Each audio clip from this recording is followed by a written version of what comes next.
σοκ στη Μεσσηνία που μετρά 2 νεκρούς και 3 σοβαρά τραυματίες. Ο αδερφός του 60χρονου που ακροτηριάστηκε στο χωριό Πανηγυρίστρα μίλησε στον Άλφα.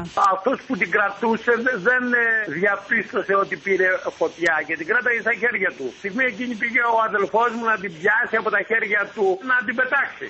Για να τον γλιτώσει από το κακό. Εκείνη τη στιγμή πήρε φωτιά και έγινε ζημιά και στον αδελφό μου. Τα περιστατικά που αντιμετωπίσαμε μοιάζουν με τραυματισμού σε πεδία μάχης, μας λένε σοκαρισμένοι οι γιατροί που τους χειρούργησαν. Στον πόλεμο κάπως έτσι γίνονται. Όταν εκρήγνεται μια βόμβα ή εκρήγνεται μια χειρομομβίδα, είναι τραύματα μεγάλης ενέργειας, μεγάλης βιότητας, και συνήθως είναι στα άκρα.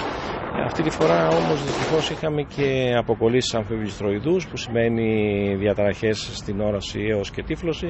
Σοβαρά νοσηλεύεται στον Άγιο Σάβα και ο 25χρονος από την Καλαμάτα που έχασε την όρασή του και τα 2 του χέρια όταν η αυτοσχέδια κροτίδα που κρατούσε εξεράγει στα χέρια του. Στη μονάδα εντατικής θεραπείας του νοσοκομείου Άγιο Σάβας εξακολουθεί να νοσηλεύεται ο 25χρονος που ακροτηριάστηκε από κροτίδες. Σύμφωνα με τους γιατρούς του νοσοκομείου, η κατάστασή του ήταν τέτοια που έπρεπε να χειρουργηθεί από τους μικροχειρουργούς του ΚΑΤ. Στο ΚΑΤ νοσηλεύεται και ένας 22χρονος από το Λεωνίδιο που έχασε τα δάχτυλα του δεξιού του χεριού από βαρελότο το βράδυ της Ανάστασης. Σύμφωνα με τα στοιχεία της ελληνικής αστυνομίας, πραγματοποιήθηκαν 45.429